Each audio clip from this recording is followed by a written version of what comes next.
Good morning, everybody. Welcome back to the Herstory Online Summit. This is Gertrude Macha here in beautiful Melbourne, Australia.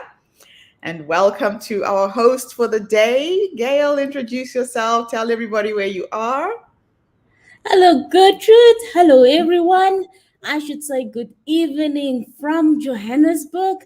It's about 10 o'clock in the evening here, and I'm so looking forward to tonight's schedule. So, before we get started, let me acknowledge the traditional custodians of country throughout Australia and their connections to land, sea, and community. We pay our respects to their elders, past, present, and emerging, and extend that respect to all Aboriginal and Torres Strait Islander peoples today. So we are excited that this is day 13. We're almost at the halfway mark, and we have an amazing lineup of speakers for you today. We're going to launch with an amazing woman coming to us from the United States. Her name is Lynn Power. She is the co-founder and CEO of Masami. She spent almost 30 years of her career running and transforming agency brands. Lynn has an expertise in transforming organizations from top to bottom, including including capabilities, organizational structure, talent, and culture. She's recently left the big agency world to create Masami, and it is a premium clean hair care brand, which was launched in 2020. My name is Lynn. So, Lynn, thank you so much for being with us today, sharing your amazing entrepreneurial story with our community. Every single time I meet another entrepreneur, it just energizes me because I've been there, done it, know what it's like to start a new brand. And I was just talking about that with Gail a few minutes ago, that when you are launching a brand, the amount of hours and time that you put into gaining the visibility and gaining the confidence of your investors, it is hours and hours and hours of work. Some of you have seen us online every single day doing what we're doing. It's because we are trying to attract investors to invest in the first $1 million in the Herstory movement. It's going to help us to scale globally. It's going to help us build the app to connect the whole community. So we've got some exciting things coming up in 2022 that will revolutionize the way that we are working, the way that you as speakers will get access to speaking opportunities online and expanding your own personal brands globally as well as we expand with you. So we will share Lynn's video and then we'll come back with a commentary afterwards. Good to have you here, Gail.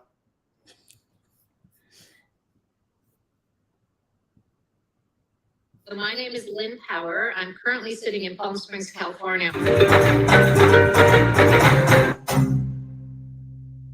Hello, everybody, and welcome back to the Herstory TV. This is Gertrude Macha here in beautiful Wellington, New Zealand, and I am graced with the presence of yet another fascinating lady coming to us from the US. Please tell everybody your full name, where you're based, how old you are, and share your story with us today.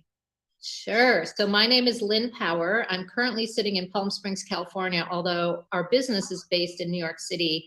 And my business is called Masami. It's clean premium hair care. We have a Japanese ocean botanical that's all about hydration. We launched in February of 2020 because I had to be like, wow, it seems like it was so long ago, yet it seems like it was just yesterday at the same time. I think all of our concept of time has changed completely with COVID. I am 53 years old. So this was a second career for me. I spent 30 years in advertising. I was the CEO of J. Walter Thompson. I left in 2018. I met my partner, who's the same age as I am, James. He'd been working on these formulations for almost 10 years because it's quite hard to create high performing clean hair care.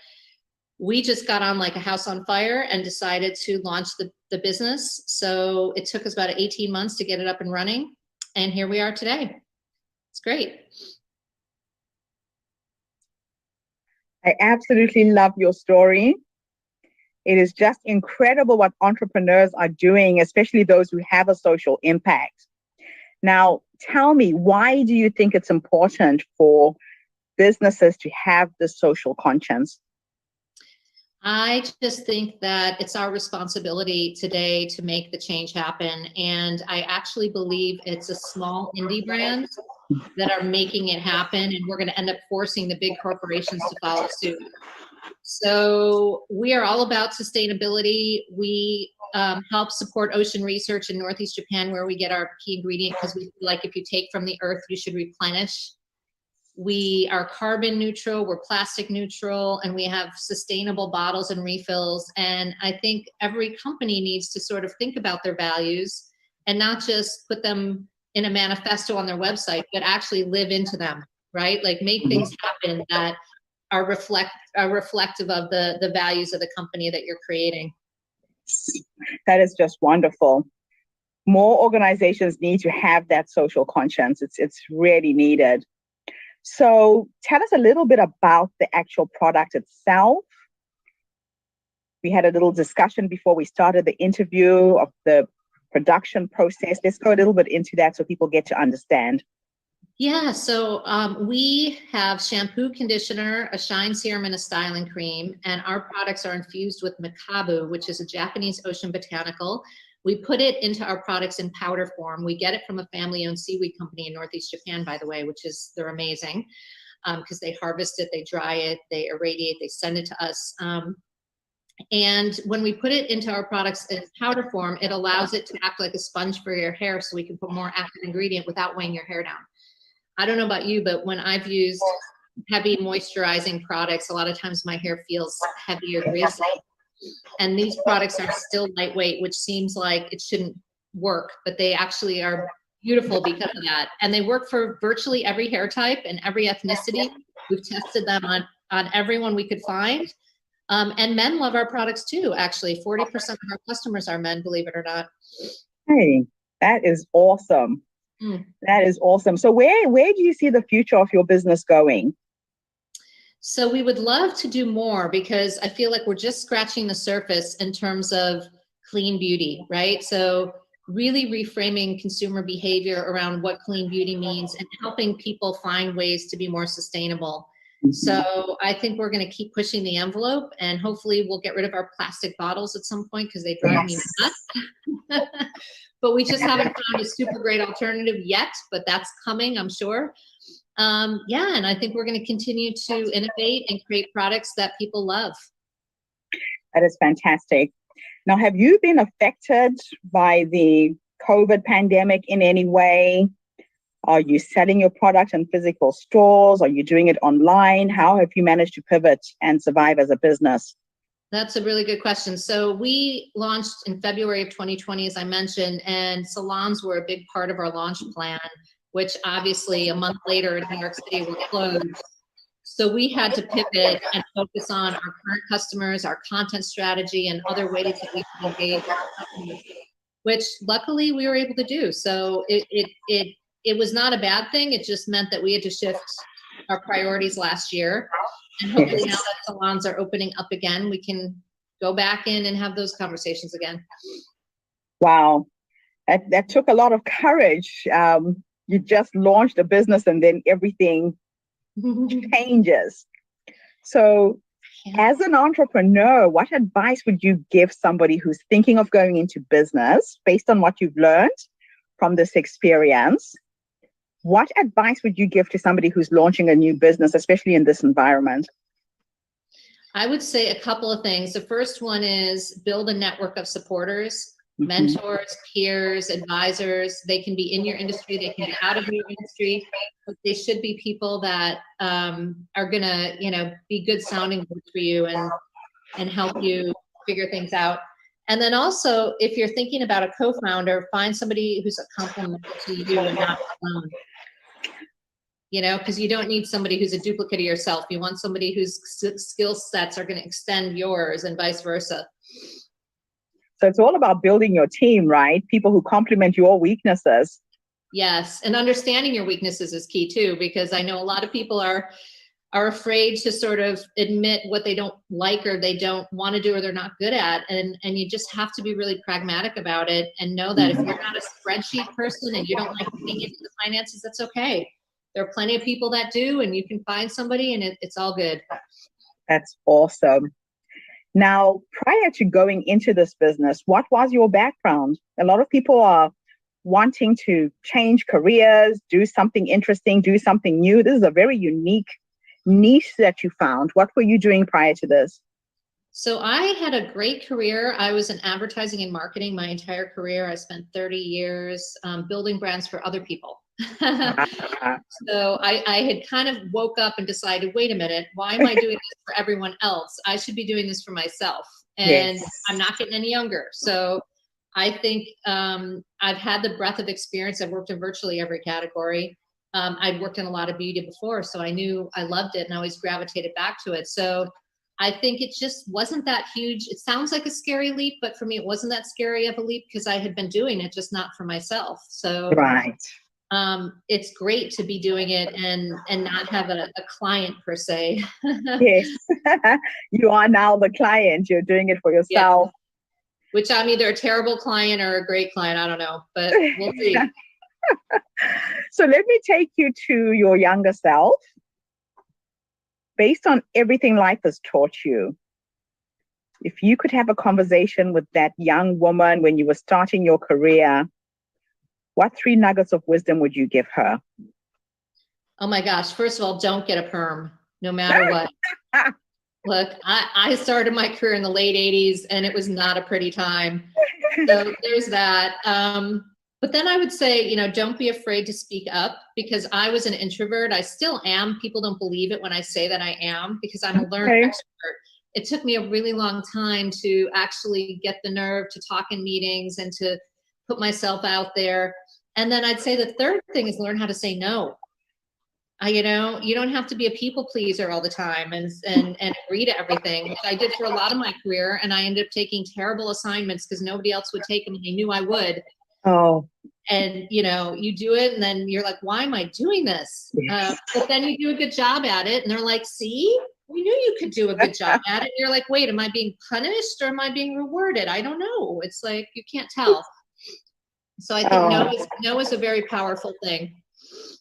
Yeah. And you almost have to know and understand your own value as well and what you bring to the table. A lot of people who are quiet find it difficult to be in front and to be seen. So that's really good advice because I meet a lot of extroverts and it's the introverts I'm not meeting. And you have definitely found a way to disguise who you are. What did you say? You're a learned extrovert. I've never heard that term before, but absolutely beautiful. So now let me take you into your future just to finish off our interview. Sure. Time was an illusion. And your past, your present existed in the same timeline, and we could teleport between the three. And we take you to the 100-year-old you. You're now sitting maybe in a rocking chair somewhere, watching your grandchildren and your great-grandchildren. Based on how you're living your life and how you're going to leave this planet, what would you say to her? Oh boy. I would say don't stop, keep going. I would also say eat healthy, take time for self-care along the way, because I can be really guilty of not doing that and just working. And I'd say indulge in a massage every week. There's nothing wrong with that. And get a little Botox now and then too. I love it. I love it. Really good advice for any woman out there. Thank you so much, Lynn. It's been fascinating meeting you. So can people get your product online? Are you exporting around the world? How is that going? So we're actually in Australia at the Natives Co. So that's not too far from you. And we're also on Amazon and we're on lovemasami.com and we ship worldwide. Fantastic. We'll share all of those links with this article. But thank you so much for coming online and sharing with us today. I appreciate it. Thanks. Thank you to everybody who showed up and tuned in today. Again, another amazing and fascinating story. I will be back again tomorrow with another guest. So do tune in, but have a fantastic day wherever you are in the world. Bye for now. Thank you, Lynn.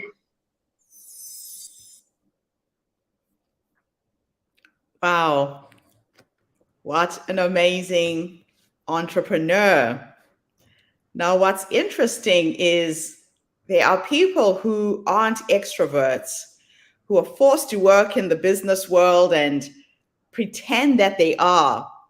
She seems to have learned to mask her shyness, the fact that she's an introvert really well, and managed to do good while she was doing it. I found that quite fascinating. What was your take with this presentation, Gail?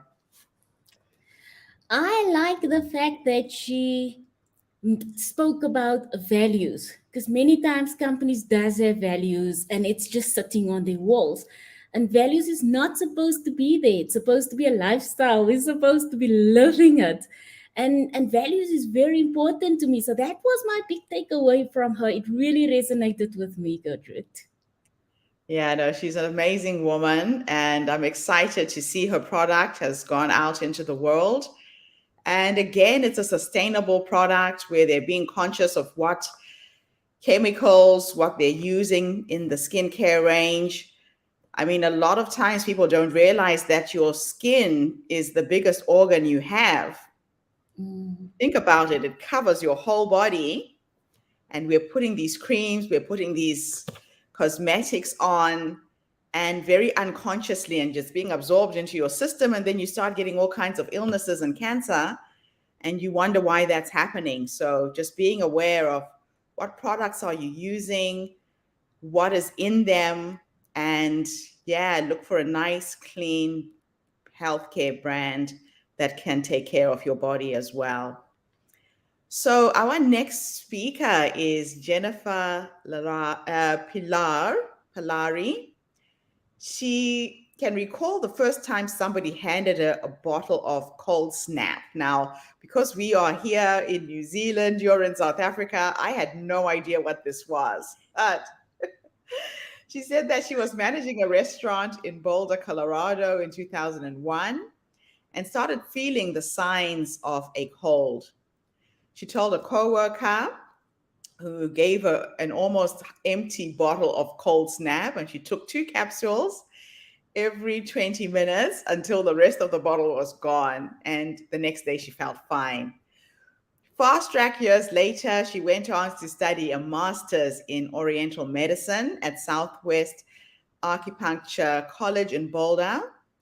And when she graduated from that, she decided to go into business and create the Cold Snap company. So we're going to hear from yet another entrepreneur with her amazing journey of how she created a health product that is based on Oriental medicine. So it seems to be the theme for the day, that all of our speakers are entrepreneurs with a conscience to provide alternative healthcare to people, and healthy ones too. So here we go. I'm Pilari. I'm based in Colorado in the beautiful Rocky Mountains of the U.S.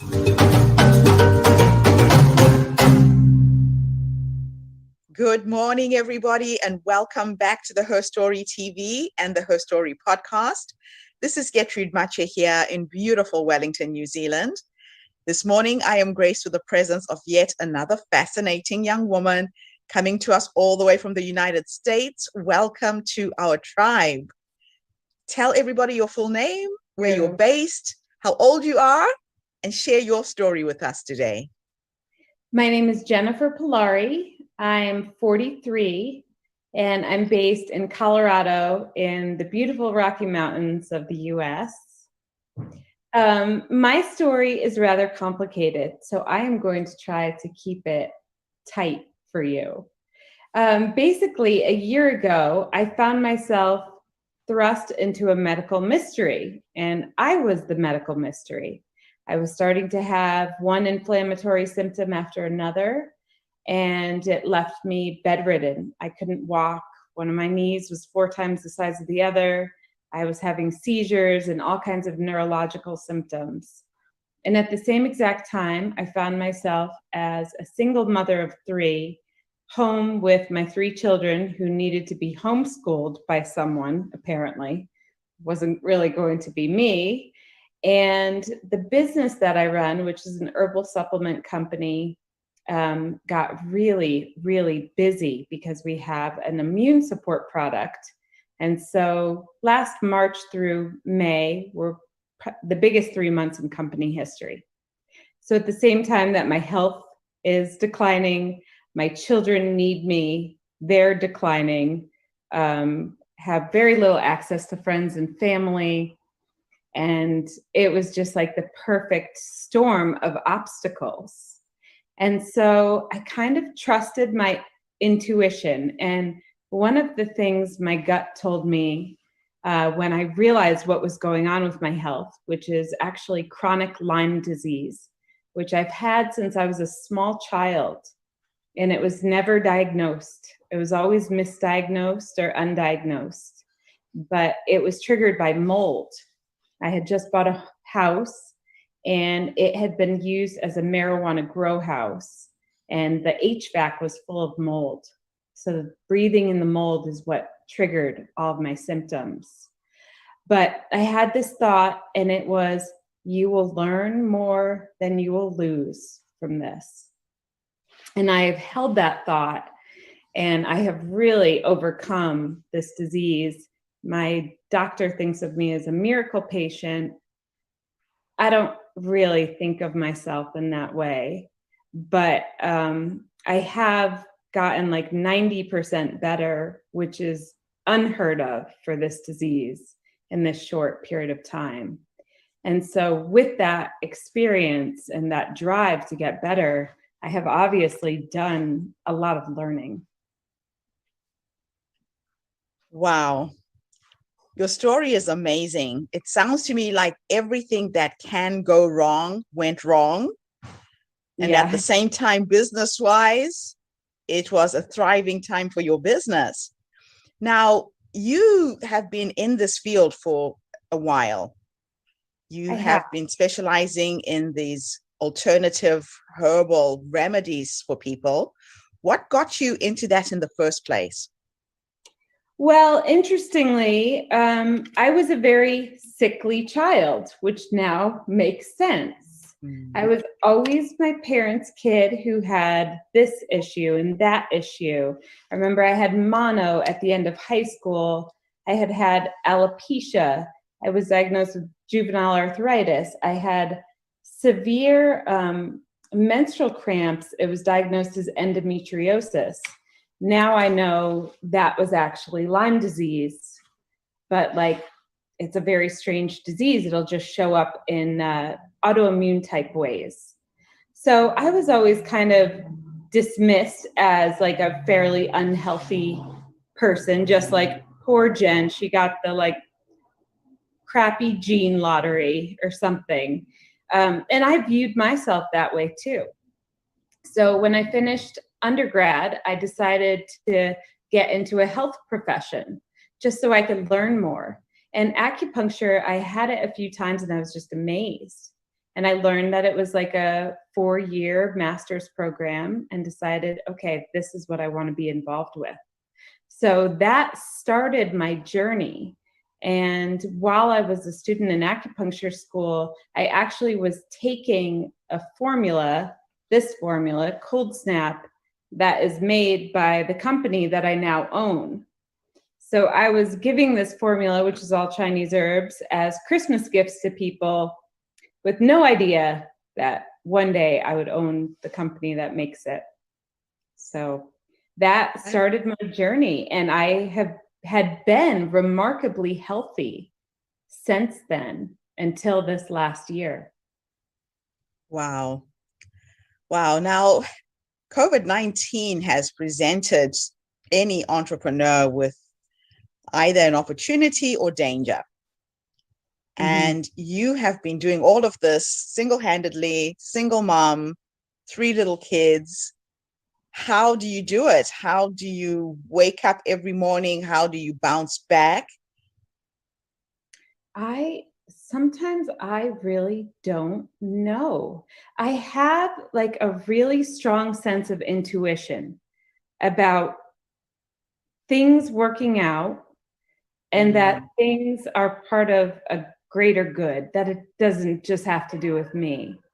So I've kind of used this issue with my health to raise awareness about this disease, because in my home area, there are so many people who have this disease, and most of them have no clue.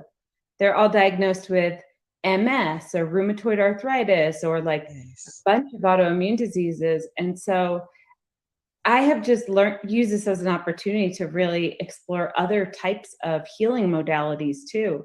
And it's brought me to some places where a year and a half ago, I thought I knew everything there was to know about alternative healing, and I was wrong. Wow.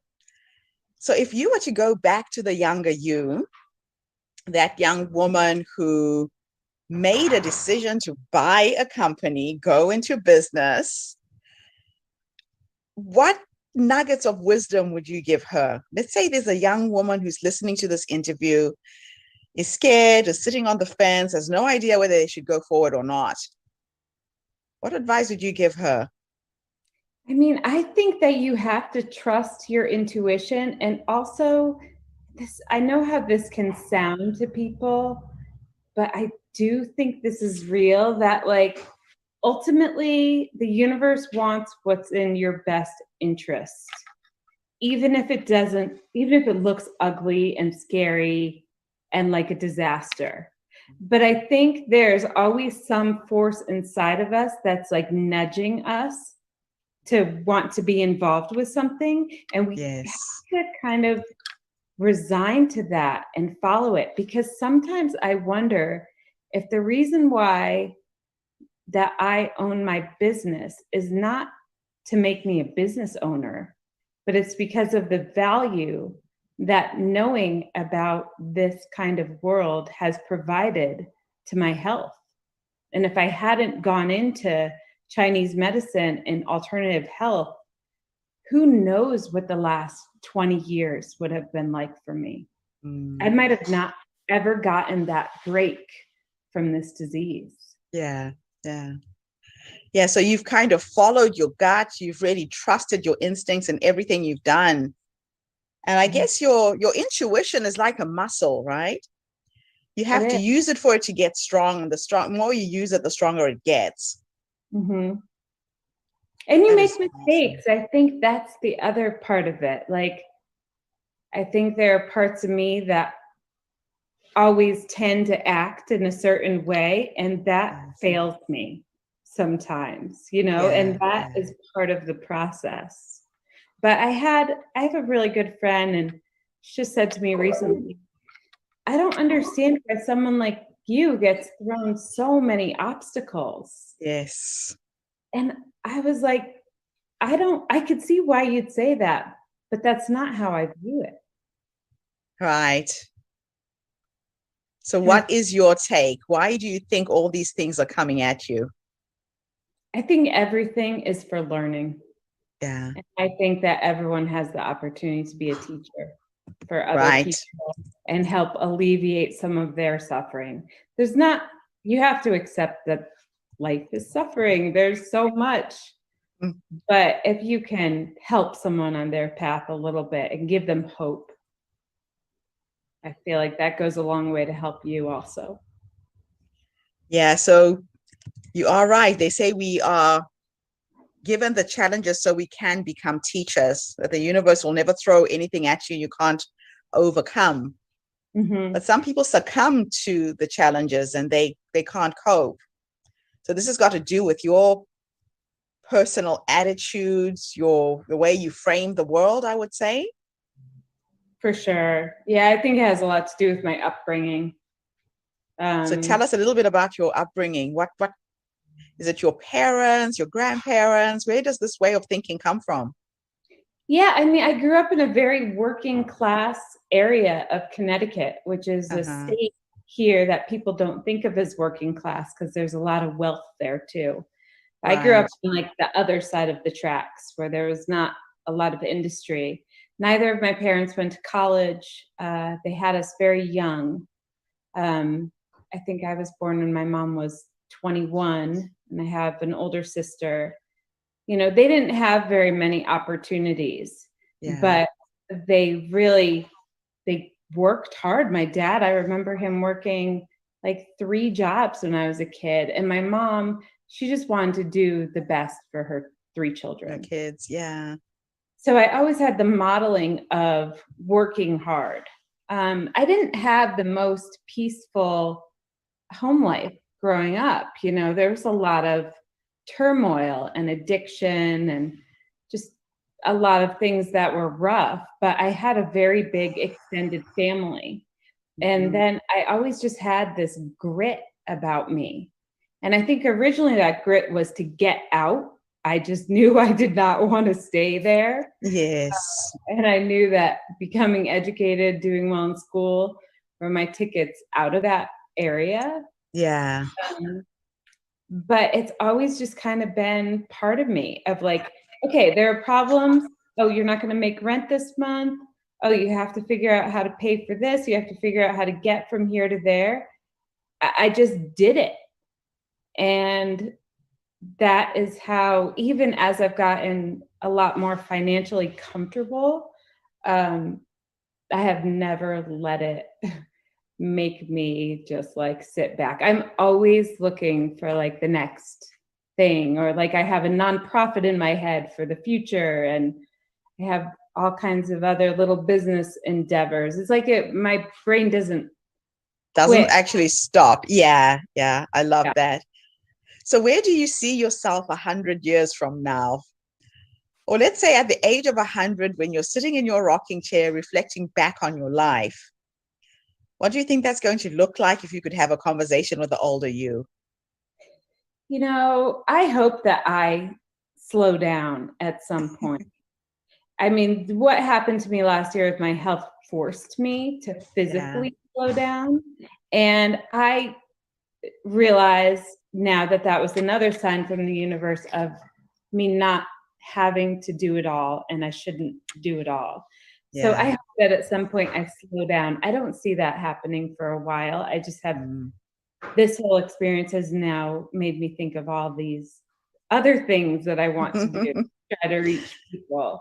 But I would love to be relaxed somewhere with grandchildren and great grandchildren, Yes. friends, and Just enjoying life and taking it easy for a change. yeah, but also happy to have left a mark, and not in like a way of like physical stuff, but Yeah. having helped people on their journeys that have suffering. That is just absolutely awesome. Beautiful way to end our interview. Thank you so much. Thank What you. advice would you give to people right now building up their immune system, especially with this dreaded virus that's going around, just before we end?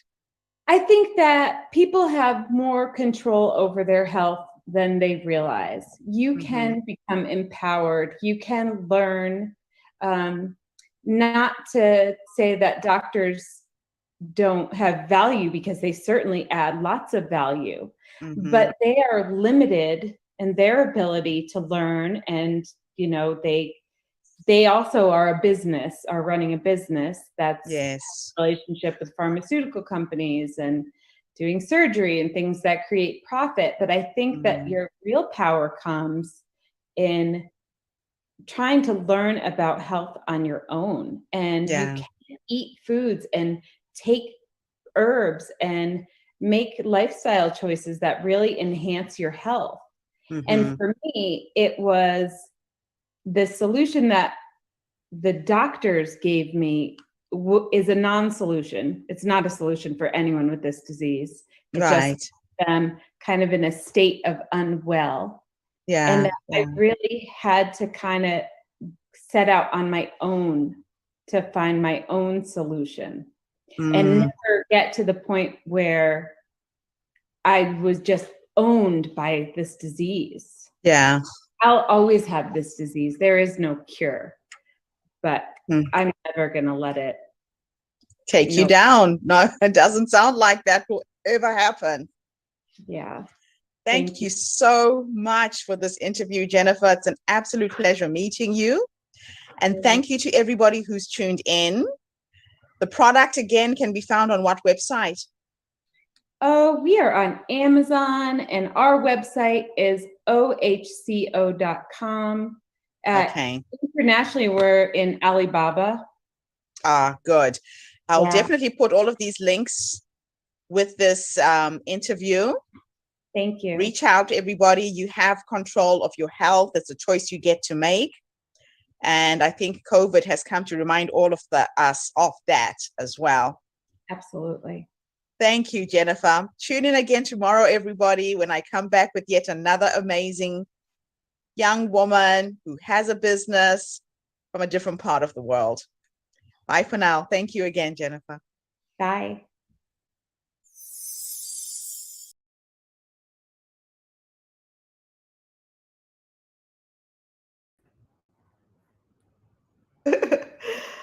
Another amazing lady coming to us from the United States. We have some amazing entrepreneurs this morning, Gail. We certainly do. And When you were reading her bio and you were talking about Cold Snap, I literally had to go into Google because I had no idea what it was. And when you were reading about you took the tablets, I'm like, okay, there's gotta be medicine. I not learned about that. yeah, and the fact that it's Oriental medicine, it's organic, no chemicals. I think that's another big advantage of it.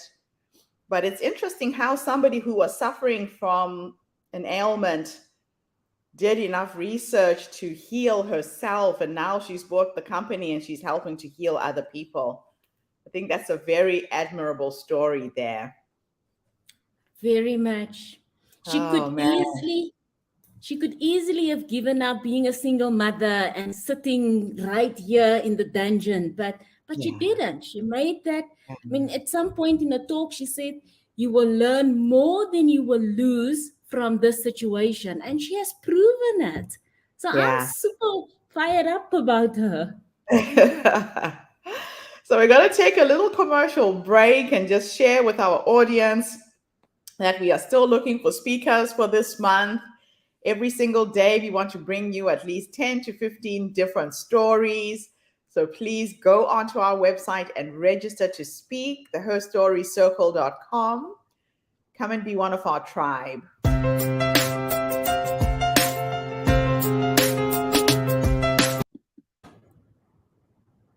Something has gone wrong with our commercial. I wonder what's going on. That's a new one. Okay.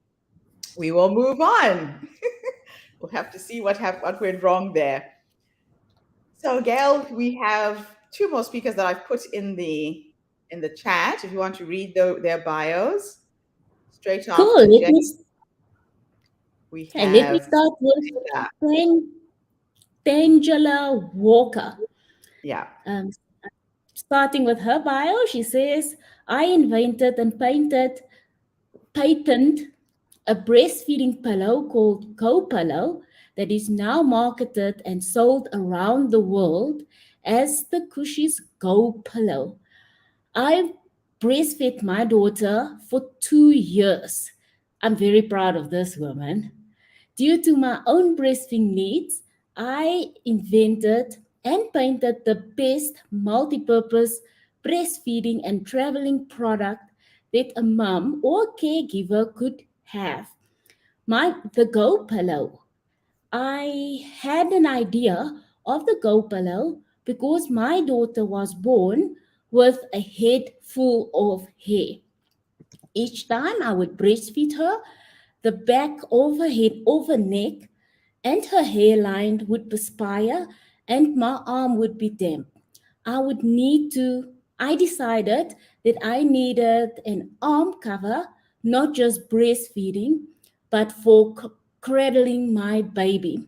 I am super proud of this woman because that is something I think all of us should actually focus on doing is breastfeeding our babies. So let me get the clip up. There we go. Yeah, every mother should have the Angela privilege Walker of Craft. I'm based breastfeeding. in Lakeland, Florida, in the United States.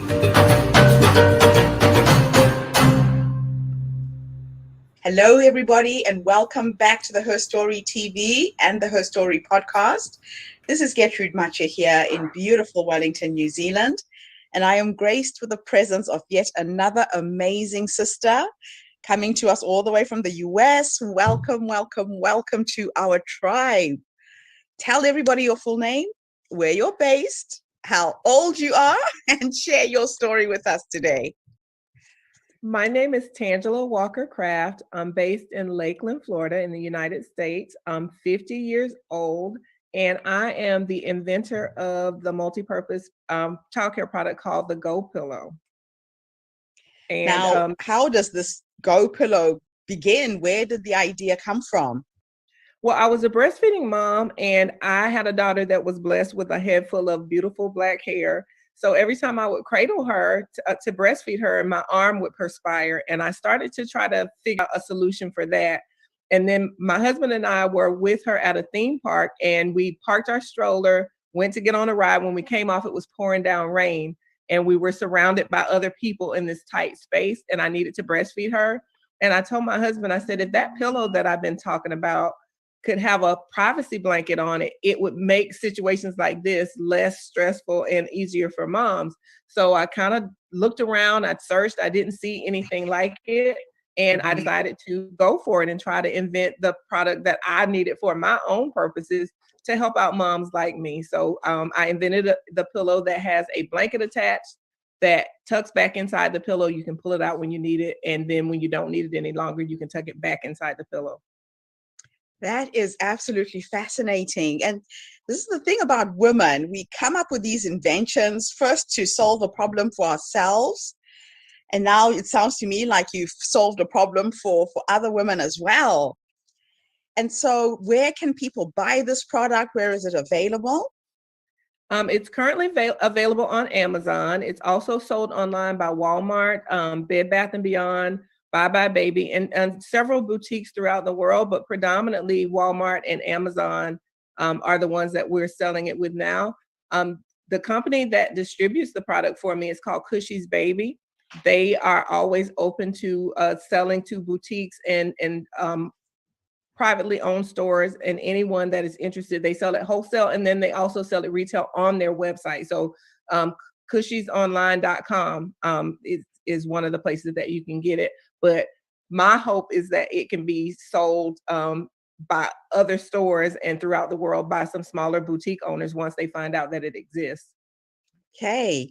Now, you know, for you to have come up with this idea, you obviously had to get it patented. How long a process was that? How many years did it take you to get it to market? Well, I was very fortunate from start to finish. It took about 1.5 years. When I met with the patent agent that was handling it for me, she told me that it could be a longer process, but she was really good. She was an African-American woman. She knew her stuff.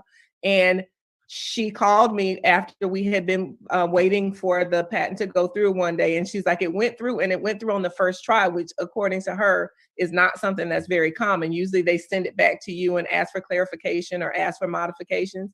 But she was able to get it through on the first try. It took about 18 months, which is what industry standard is, but a lot of times it can go beyond that time period. Wow.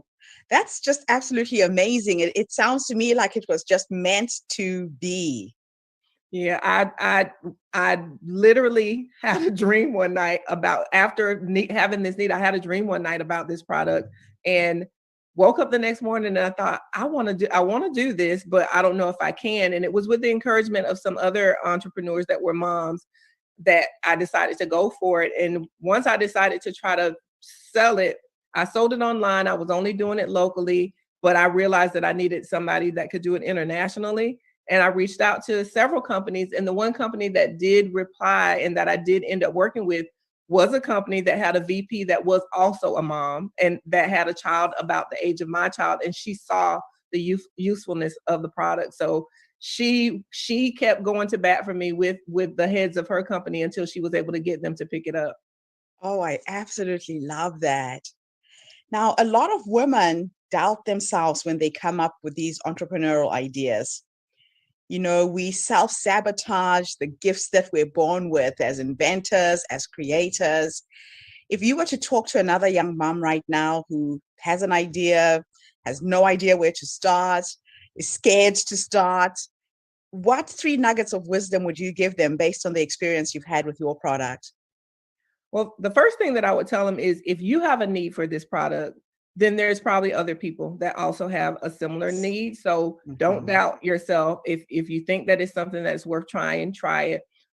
It does not have to be expensive. If you do some of the homework, some of the legwork yourself, you can save Yeah. yourself a lot of time and money. I know my patent attorney told me that because I came in having done a lot of my own research, I saved a lot of money and it saved her a lot of time because they charge billable hours. And if you come Yes. in already with information that they can use, that is very helpful. And then the other thing that I would say is do your homework, find out what's out there that may be a competitor to your product, and be Mhm. able to answer the question, why is yours better? Because there were tons Ah, of other breastfeeding pillows on the market, but I was able to differentiate mine from what was already out there and say why mine was a better fit or why mine offered something that the other products didn't offer. So I would say always know your competition, always know why you are able to offer something better. having that little point of difference is just the juice in creating something new, right? Exactly. Yes. Oh, I absolutely love that. Now, creative ways to get this product to market. You know, the world is literally very, very flat right now because of COVID. A lot of people have been impacted by what's going on in the world. Global distribution is an issue. How have you coped? How are you taking advantage of COVID? Well, with everyone being at home and being on social media a lot more than they would be because people are working from home, I try to, as much as I can, promote the products on Twitter, promote it on Facebook, promote it on all the social media websites as much as I can because I know that's where everybody's eyes are right now. I Yes. also try to listen and see what the trends are. When I see something going on where there's a fit, there's a chance for me to plug my pillow. I always do that. When people were traveling by road trip versus flying and taking other forms of public transportation, that was my chance to say, hey, if you're road tripping with the baby, this is a great product to have in the car. You know, it can be used for more than just breastfeeding. It's a pillow with a blanket attached. Kids in the car seat love to have something to cuddle and to hold on to. Yes. So I tried to take advantage of the things that I knew were happening in the world that allowed me to kind of promote my products and show people where it was useful. That's just amazing. And where do you see this company going, this product going, let's say 5, 10 years from now? Well, I would like to have more products on the market. I would also like to see the product that I have become new and improved. There's some other ideas that I have for improving the product, so I would like to, introduce that. It currently exists with the blanket for the privacy, but then we also have what's called the Go Pillow Light that doesn't have the blanket on there for moms that choose not to use a cover up. So I'd like to see different incarnations of the product. I'd like to see the Yes. the fabrics and the colors be able to expand. And then I have other ideas that I would like to possibly have taken to the market if I could be able to do so. And do you think that your creativity levels increased once you got this first product out there? You started thinking about other ways to improve it and enhance it? Absolutely, absolutely. I ended up doing so many things because once my product was out there, I had other people reaching out to me that had products that they wanted to see on the market as well. So I ended up actually doing quite a bit of showing products that were oriented towards childcare for various TV stations here in the States and various radio shows. So I kind of became a breastfeeding advocate. People would reach Okay. out to me and ask me my opinions and ask me for suggestions on how to make breastfeeding easier. So I ended up helping a lot of moms that had ideas, as well as moms that were breastfeeders that wanted to know some tips and things that could make it easier for them once they gave birth to their kids and were getting started with breastfeeding. Oh, I absolutely love that. It's just amazing what can be done when an idea sparks and it gets out into the world. So if you were to go back to the younger you, that young woman who had this idea and you were holding back maybe and you were doubting whether your idea could come to being, and give her some nuggets of wisdom based on what this journey has taught you, what else would you tell her? Well, first of all, with me, I have come to realize that all the skills that I was accumulating, because I was a teacher prior to giving birth to my daughter, and I decided to stay at home and be a work at home mom. And I say work at home mom. I don't say Yes, not stay at home, mom. work at home mom, because that is what I was doing. But all of the skills that I acquired as an educator, all of the skills that I acquired as a parent, and just running my household led and fed into being able to take this product to market. I have a degree in English that when I graduated from college, I thought, what am I going to do? If I don't write a book, what am I going to do with this? Well, that became very handy when I had to do press releases, because when I licensed my product to this company, they would come to me and say, okay, what is it that you want to say about the products? And I ended up writing a lot of the press releases for my own product because they liked my writing skills. Okay. I worked as a telemarketer, so that allowed me to be able to go on, make phone calls and network with people and have those skills. So everything that I did in my past ended up coming into a perfect storm when it came to owning a business and trying to take a product to market. So any skill that you have, whether it be something that you're doing as a parent, it's something that you're doing, for work, all of those things, if you use them wisely and you kind of tap into your skills, they can be very helpful with whatever it is that you're trying to do. I absolutely love that, because that's something we sometimes forget, right? That all of your past work experiences can be applied and repurposed and re-engineered to a completely different profession. Exactly. How yeah. exciting. Yes. Okay. So let's now take you into the 100-year-old you. You're now a grandmother, you're a great-grandmother, and you're sitting in your rocking chair, watching over your grandchildren and great-grandchildren. And you could have a conversation with that older woman, the you, who has lived this life, created all of these amazing products, and have a conversation with her. What would you say to her? Well, it's kind of hard to imagine reaching that age. But however, my grandmother did live till she was 94. So it is quite possible that I may make it.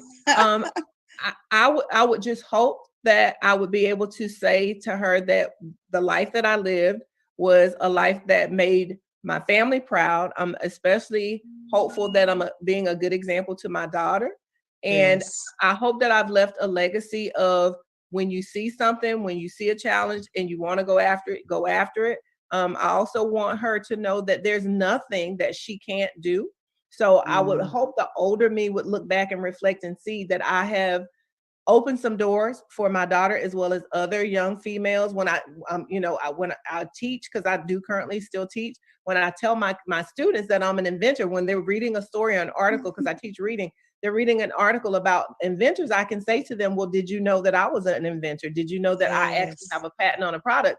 And it opens their minds. They're like, really? You have a product on the market? And what is a patent? So I can explain to them, if you have an original idea, you can do something with it that will benefit you financially, and it may benefit the world. So I hope the older me can look back and be proud of what the younger me has been able to accomplish, and hopefully inspired other people to do things that maybe they would not necessarily do or think that they could do. That is just awesome. So my last question for you is this. Our readers are mostly women. Our viewers are mostly women.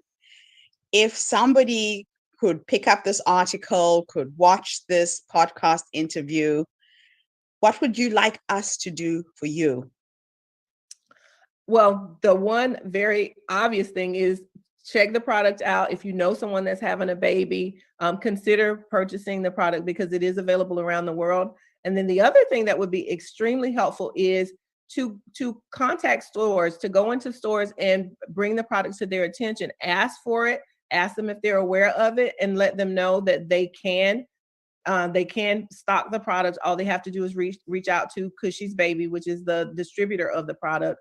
So just to tell a friend, I'm on YouTube, so there are video demonstrations that show what the product is and how it's used. So to just go and check it out, and if they know someone that can use it or that they may be able to gift the product to, that would be the most obvious thing.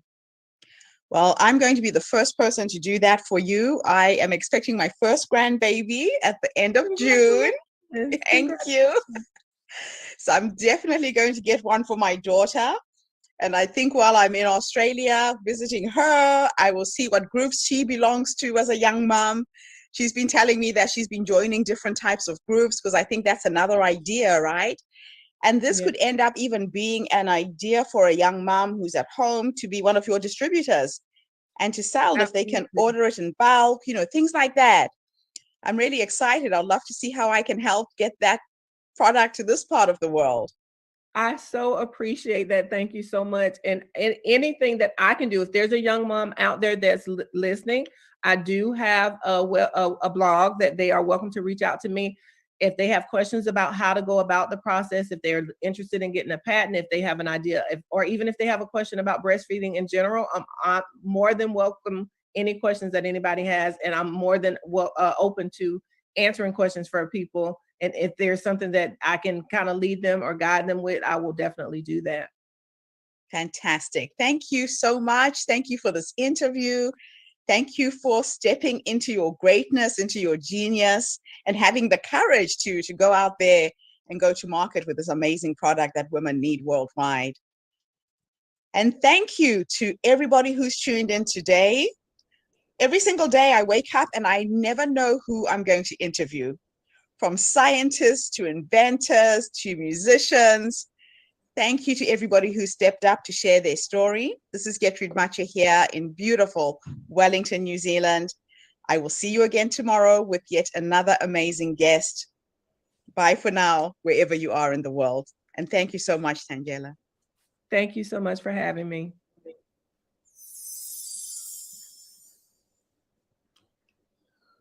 Wonderful. That is the creativity and the genius of women, right? She saw that she had a personal problem of her own. She turned it into a business and is now going global with her amazing breastfeeding product. What was your biggest takeaway? I've also picked up this thread, this golden thread of tonight is women that were sitting in a challenge or a predicament and they've turned it into an income stream. But what I really like about the product is the fact that she's encouraging breastfeeding. I mean, that is just for me the most beautiful thing that a woman can do if she's able to breastfeed. So I love this product. I will definitely tell my friends that I know that's pregnant about, hey, go look for this product. You will love it. Yeah. I think it's the most intimate thing any young mom can experience is to hold her own baby, breastfeed that baby, be comfortable with doing that. And right now, especially here in the Western world, the fuss that is made around mothers breastfeeding in public, it's just the craziest thing that you hear. People making such a big deal of it, and yet it's the most natural thing in the world for any mother to be able to breastfeed her child. Yes. Wow. So that was another interesting presenter. So there's one more point that I want to mention from her story. She mentioned she was a work-at-home mom and not a stay-at-home mom. I was just thinking, when we were in lockdown and we all worked from home, we not once said we stay-at-home people. No. We worked from home. So just something that popped to my mind when she said that. Yeah, it's funny you should have picked up on that. That was quite good. Yeah, she was a work from home mom. That's an interesting combination of words.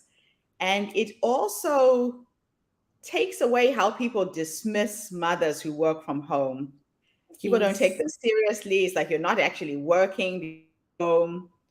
And yet you are working just like anybody else, putting in the hours and you're juggling. You've got your yes, kids, you're doing much more than the person who's going into the office, to be quite honest. true, true. Oh my gosh. All right. So So we are go. we moving on to the next speaker? Yes, she is Okay. in Enya Skoda. I'm not sure if I'm pronouncing her surname right, but she's the founder and CEO and chief scientist of Happy Bond, a company that produces human grade nutrition essentials for food and food products for pets and humans. Happy Bond's mission is to extend the health span of pets and make pet people happy. At Happy Bond, she leads product development and partnerships, applying her bioengineering education and experience. For over 20 years, Enya has combined her scientific training and entrepreneurial drive to a variety of business ventures. Looking into this, I can see that we've got another engineering woman or another woman that's coming through with her business ideas. And I'm enjoying the theme that's coming through tonight. Wonderful. Anya Skoda. I'm based in Los Angeles, California, and I'm 43 years old. Hello, everybody, and welcome back to the Herstory TV and the Herstory podcast. This is Gertrude Mache here in beautiful Wellington, New Zealand. And today I am graced with the presence of yet another amazing woman coming to us all the way from the United States. Welcome to our tribe. Tell everybody your full name, where you're based, how old you are, and share your story with us today. Hi, I'm Anya Skoda. I'm based in Los Angeles, California, and I'm 43 years old. And my story is all about animals, especially pets or dogs. And it all started with me becoming a scientist. I worked in tissue engineering, in biotech engineering. When my dog Tony was a skateboarding bulldog and was my best friend, and he was with me every single day, he couldn't skateboard anymore because his shoulder had arthritis. So the veterinarian said, that's it. He cannot do it. And he was limping, and it broke my heart to see him really depressed. And for those who have dogs, understand the pain you're going through when you see your pet and best friend suffering. So with my background in science, I've always been very interested in helping animals and helping humans to live a better life, and bringing science into their daily life, and not the research we've been doing that would have been released in 10 years because the medication takes so long time to get into the market. So when I was facing that issue with my dog, I actually just thought I could formulate something that can bring him back. And doing some market research, there was nothing out there that I would have used to regrow or recover his cartilage and help against his arthritis. So I formulated this based on my research and helped him.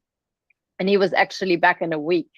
And just that moment of joy to see him happy again, and that was our first product named after that moment, it just became a mission for me to help animals to live a better life.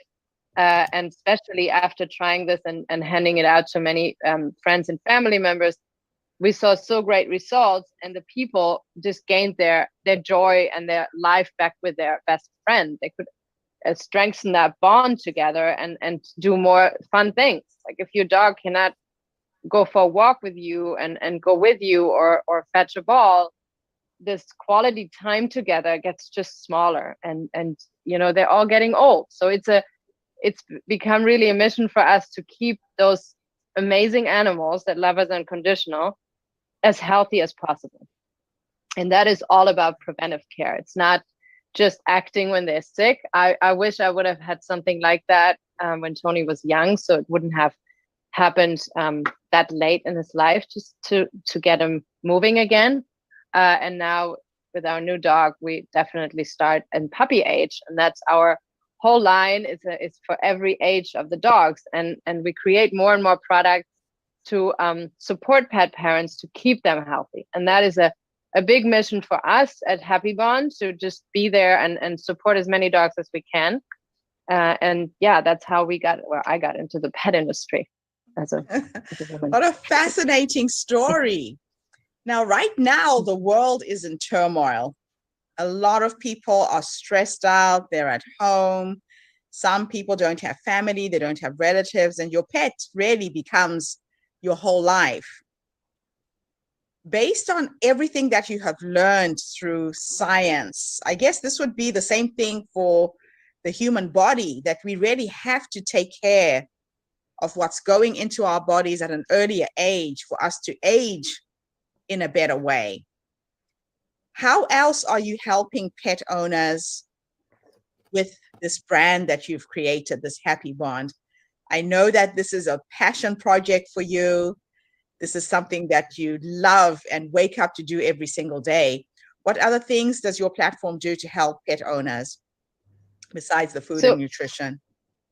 So yeah, you're right. The nutrition is only one part of Happy Bond, which is important, but the same as us. If you talk about our wellness and life and how we can and keep aging in a better way, we cannot only eat healthy. We also have to move, exercise the way we like it or our body allows us to, and get mentally stimulated by learning, by socializing, which that was the hard part of the pandemic, as you mentioned. People not being able to socialize with their families, with their friends. So the pets were actually there to help us. And I think in many, many cases we're there to make it happen that we actually survived this and stayed sane because they were there for us. Yes. But that is the same way as a pet. If you just give your dog the best diet there is and not move him and not mentally stimulate them, depending on the breed, they won't stay healthy. So Happy Bond actually has a whole health approach, which we call body, mind, play. And we're giving a lot of knowledge about the health span. If you think about the lifespan of a pet, since we adopted them to be family members, they're not living in the yard anymore somewhere, they're really with us. And that made their lifespan longer, but they didn't get healthier. So all of a sudden we have to deal with much more disease in that time because they get sick. So that's why we think about the health span and extending that to have all these great moments with them. And that is one part that if you go to our website, you will see there's a lot of great comparison what humans need and what animals need. And many times it's very similar. So you'll be surprised how dogs age like we do. Yes. So we have comparison here. And so your range of product goes from the essentials, the treats, the necessities. Tell us a little bit about the three different products that you give. Yeah, so we launched our first line. As I said, the first product was Happy Again. It's a collagen nutrient that also has other ingredients, and it's a patent pending formulation that we have for all age stages. So we have it for puppy, Happy Start, the Happy Days for the adult dog to keep them, maintain their joints, and then restore them as a Happy Again for the senior dog. We also have a line of wellness supplements. There are elixirs that we actually partnered with the company owned by Halle Berry, the actress. That is a wellness company that is very into preventing and keeping your life healthy. And for the pet side, you partnered with us to create these 3 elixirs that will boost your immune system of your dog, their tummy, keep them the digestion stable, and shine and good skin for their coat. So these 3 are all supplements. We also have treats, healthy treats, because we don't believe that you should give your dog a treat where they gain weight or doesn't have any benefits. So we have very pure, everything has no fillers, no preservatives, no artificial flavors. This is all very, very transparent and clean. So we just have freeze-dried pure salmon, pure chicken, pure rabbit, and then our collagen sticks that have the collagen in them as a treat with benefits. And then some little giveaways like a light in the dark when they walk, or a travel bowl. So that is another part of Happy Bond, is the bonding experiences. And that is actually my favorite part, because it's like we created a travel with your dog to Paris. Okay. So once we can travel again, Yes. this will be an amazing trip, because you go just with your dog to Paris and do all these amazing sightseeing trips together with him or her. You go to dinner together, you go to a partner massage, get experience everything that this beautiful city has to offer, but as you're with a different partner. I love that. Wow. Well, hopefully the world will open up very soon and people will be able to travel and go to these beautiful destinations. So where do you see Happy Bond going in the next 3-5 years from now? Are you doing anything online to help people? Because again, with COVID, people are probably needing to consult more electronically than in person, correct? That's true. We actually started that in 2020 to do a weekly IG live and have special guests in the pet industry to show our customers what great companies are out there to help our pets, from pet insurance, from dental health, to psychology, even dogstrology. We partnered with a really famous astrologist from London to show how the stars are impacting your dog, because they get impacted too. So how can you help them go through these difficult times of the months that they might be struggling with? So all these things we did last year and connected with our customers, and now just creating a podcast to be able to get more content to our listeners, as well as their weekly newsletters and an educational part that we do a lot. Wow. Oh, this is absolutely wonderful. Thank you so much for coming online and sharing your story with us today. And thank you to everybody who's tuned in. If you have a pet and you are needing some support, you're needing the right products, please go onto the Happy Bond website. It is happybond.com. Am I correct? Yes. And I will share the link with this interview.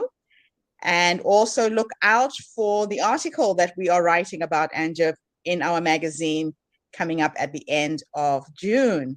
So thank you again. Wonderful to have met you. Good luck with everything you're doing, helping and supporting people with their pets globally, online and offline. Bye for now, everybody. I will see you again tomorrow with yet another amazing guest.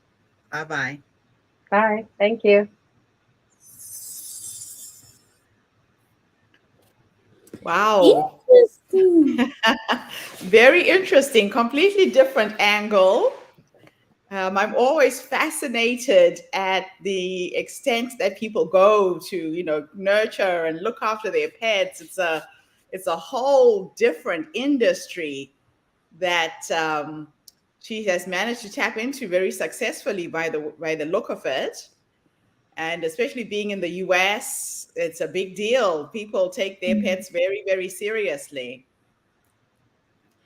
Gertrude, a pet becomes really that additional child in the house. And he wants the same love that you would give a child, the same care, the same everything. I remember there's a time that I had a dog, and my dog developed bird flu, and I couldn't figure out where it was coming. No, so not bird flu, cat flu. And I couldn't bring it out. And the dog ended up in hospital. And my family was saying to me, "Your dog is in hospital, a dog." And I was like, "It's not a dog, it's my child." No. And then I said, the next thing I'm going to do is I'm going to get medical aid. And they just lost it with me completely. But that's the thing. When you have a pet, you gotta count the cost. What is it that you need to take care of and make sure you'll be able to provide? So I love this product that she actually's got out on the market. It could help many, many people. That's so true. That is so true. Yeah, so it's going to be exciting to see what she does with it as she goes out into the world helping pet lovers take care of their animals. Hopefully you guys who have been listening, if you have a pet, you can go onto her website and see the amazing things that she is up to in the United States. So let's move on with our program. I'm about to love and leave you all in the beautiful hands of Gail. So, Gail, you've got the two Kellys coming up, and you have Allison is the next one after the two Kellys. I will be back again tomorrow. Enjoy the rest of the morning with Gail. And Gail, thank you so much for stepping in as I go off to do this workshop that I've been attending. It's really awesome to have you here taking over the reins to free me up and go and do something different this morning. So I will see you tomorrow, everybody. Gail, I will hand over to you to present the first Kelly before you finish off the program with 3 more speakers. Thank you, Gertrude, and have a beautiful day. Thank you. Bye. Bye. Our next speaker is Kelly Lynch. She is a seasoned and knowledgeable therapist, a life coach, personal trainer, and a nutrition coach. She has worked with a variety of populations from children, teens, families, to adults with severe persistent mental illness such as chronic psychosis, personality disorders, severe substance addictions. Prior to her career as helping professional, Kelly was an EMT and for a decade. Over the course of her career, Kelly developed a significant and interested in working with populations struggling with post-traumatic stress. Let's have a look at Kelly's. Is Kelly Lynch. I'm a licensed social worker and life coach from Connecticut in the USA.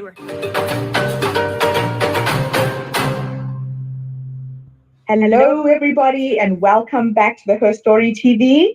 This is Gertrude Mache here in beautiful Wellington, New Zealand. And we are graced today with the presence of yet another amazing young woman coming to us from the United States this time. Welcome, welcome, welcome to our platform. Please tell everybody your full name, where you're based, how old you are, and share your magical story with us today. Hello, everybody. My name is Kelly Lynch. I'm a licensed social worker and life coach from Connecticut in the USA. We're having a very rainy, cloudy, and cold day here. I don't know if I would call it beautiful, but at least it's green. So my story is very multifaceted, I would say. So I am 38, soon to be 39 next month. And I have an incredible, powerful 8-year-old daughter. And I'm a single mom, business owner times 2. And I specialize in working with women on empowerment and building up their mindsets to be able to really believe in themselves and stand on a very strong, powerful foundation where they can move unapologetically and defiantly through the world in whatever way they deem fit. So this really came about as I was going through the process of the expiration of my marriage. My daughter was about 1.5 years when I left my ex-husband, and I fled from my marriage. I was in a relationship with my ex-husband for just shy of 10 years. We were married 4 or 5, and between dating and being engaged, we were together for about 4.5 years prior to getting married.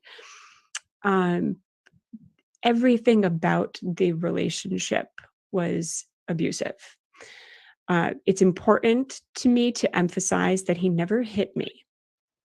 And I always, whenever I tell my story, I always make sure to say that so that women understand that domestic violence does not just revolve around physical violence. It is so many other things and includes so many other aspects and types of violence that we can experience.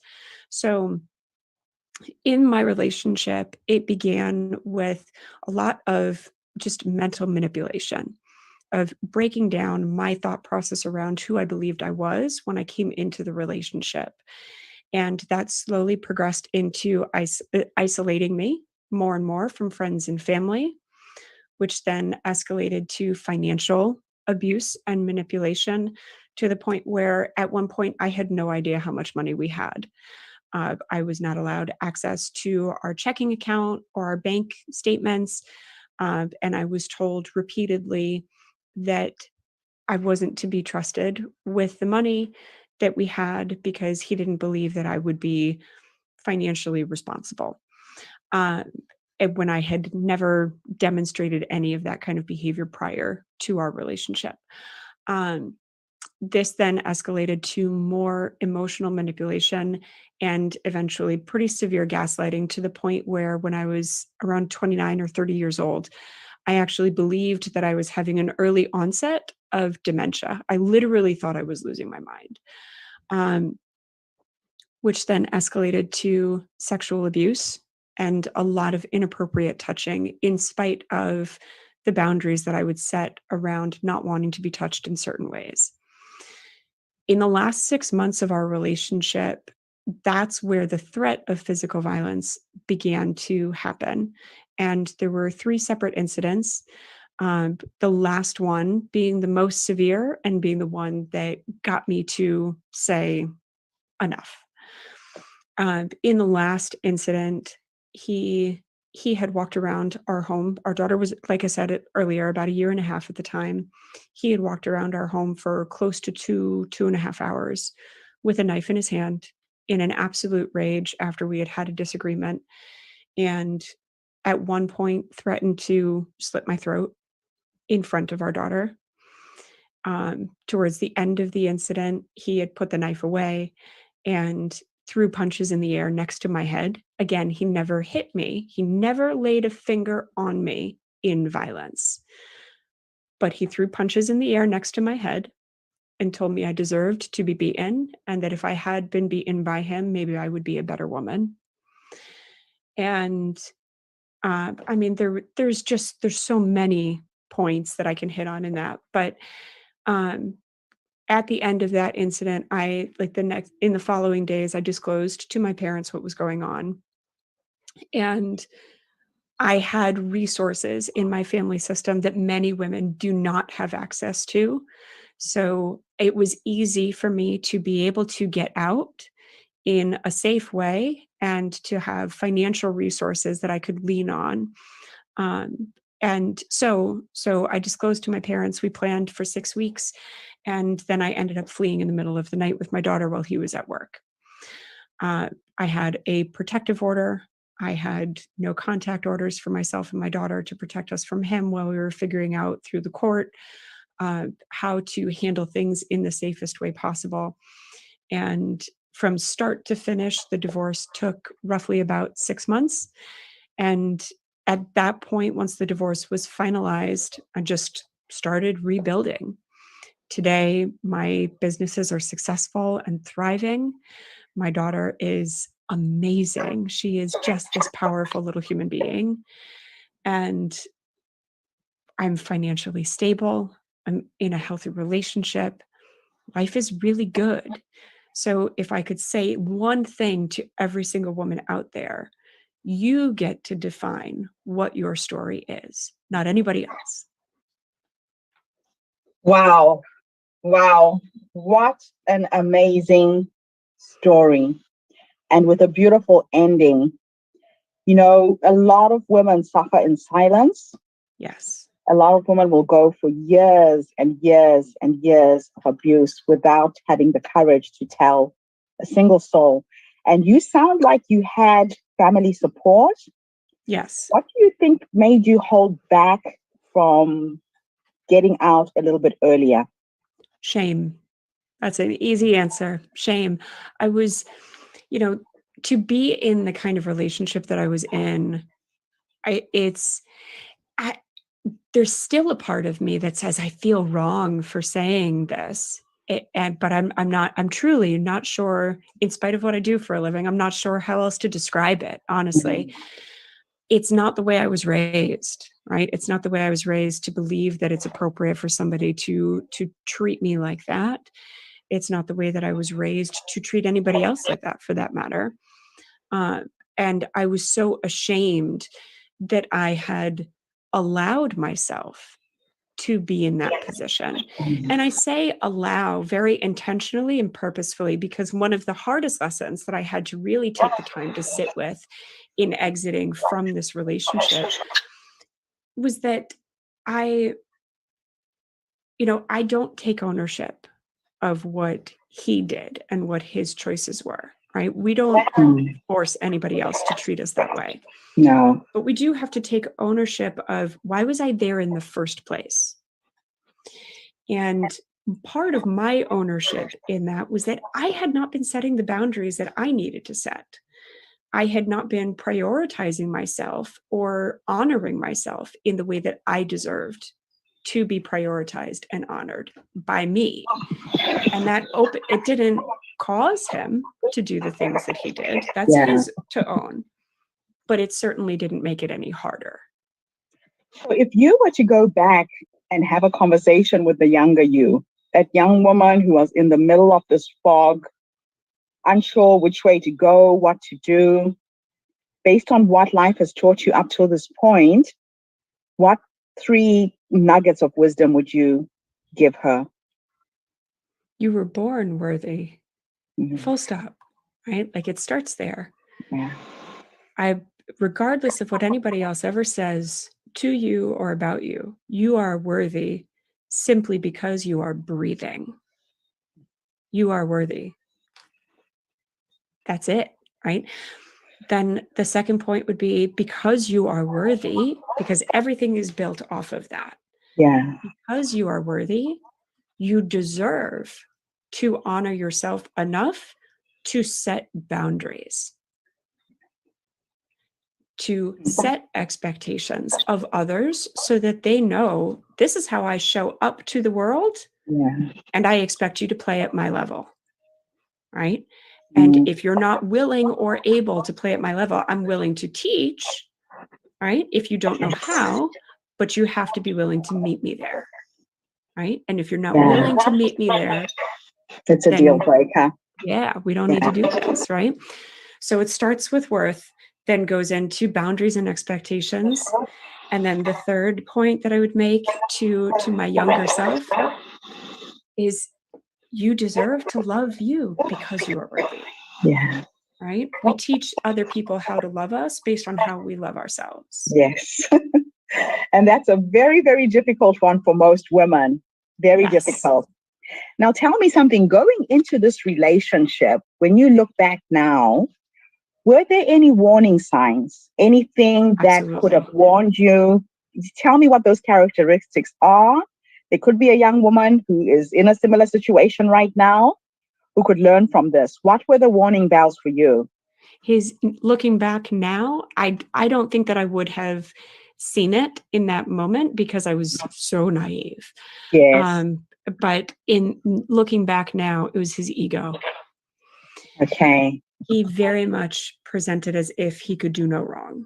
And that if something had gone wrong in his life, there was never any ownership. It was always somebody else's fault. Mm-hmm. I would say those are the two biggest things. Characteristics, behavioral characteristics, right? Yes, absolutely. So what have you done for yourself to heal from this experience? A lot of therapy. Oh. Yeah. Since the divorce, I've really taken a lot of time to work with very gifted clinicians and coaches. Actually, I'm currently working with a life coach because I think that just the ongoing personal development is so important, especially for me as a professional as well. That I'm not going to ask somebody to do something that I wouldn't also be willing to do myself, right? Yes. So I'm constantly working with other professionals just on my own personal development. But then in addition to that, right, like sitting with we don't just have to look at, what do we need to think about and what do we need to look at? how are we going to put action to those things? Yes. Right? Because at some point we have to stop talking and start doing. Yeah. Right? So we can talk about boundaries and expectations all day long, and that's great. That's cool. We need the insight, but then we have to do something with that insight. We have right? to take So it the becomes the action. both and, right? Not either or. I like that. So let's finish our interview with my question about the future. Mm. You did this to set a role model, to be the role model for your daughter. Yes. You wanted to make sure that her life is changed completely. She makes the right decisions. Based on how you're living your life right now, if you could have a conversation with the future you when you're 100 years old, what would you say to that woman?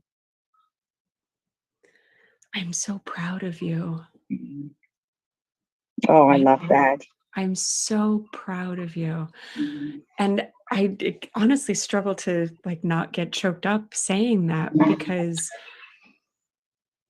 there's so much risk involved when we leave from a situation that's dangerous, or when we try something for the very first time that's brand new to us, or when we say, I want to make this change in my life and I don't know how, but I'm going to try it anyway, and I'll figure it out as I go, right? Like there's different levels of risk, and obviously there's different kinds of risk. There's risk exists on this giant spectrum. But anytime we're taking a leap, there's risk involved in that leap of faith. And I get so excited about the idea of what's next, right? Because there's a bit of risk involved in all of that. Yes. And I'm so proud of who I was, who I am, and who I'm becoming, in that I fear risk like anybody else, but I'm not going to let that fear stop me. And I'm so proud of that woman because of that. Oh, that is a beautiful, beautiful way to finish this this interview. Thank you so much. No you problem. are amazing. Thank you for sharing your life. I know that there's somebody out there right now who's listening to us who has found a bit of light at the end of her tunnel. So thank you for bearing your soul and being with us today. No problem. It's my pleasure. To everybody who's tuned in. I told you we have some fascinating women who are joining our movement. Join me again tomorrow. Go onto our website, register to attend the online summit. Women like this are going to be running workshops, teaching you how they got out of the situations they're in, giving you tools, things that you can do after the event, because sometimes you need more help after you've left that relationship than before.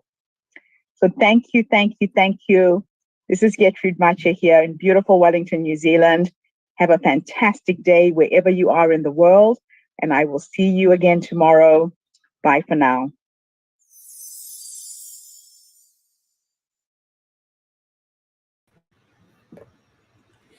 Kelly, I am so proud of you for taking that bold step. As I was listening to the talk, I actually felt tears and I actually had to block it back. But I really hope many women that's sitting in similar situations to you will actually take a page from your book and look for the help that they need. I always say, as adults, we set the example for children that is following in our footsteps. And you had to take that brave step for your daughter so that she would know how she should be treated. You set boundaries, and she will learn from that. And one of these days, she's going to come to you and she's going to say, "Thank you, mommy, for showing me the way." Moving on to our next speaker, and she is Kelly Motley. She is the author of The Fight for My Life, Boxing Through Chemo, which chronicles how training and boxing helped her to navigate breast cancer diagnosis and chemotherapy. A former public relations marketing professional, Kelly had a land story. Kelly landed stories in many of the America's top news sources for big and small healthcare and technology companies and CEOs. She and her husband of almost 30 years live in Nashville, Tennessee, and have 2 boys. Let me bring this story up for us.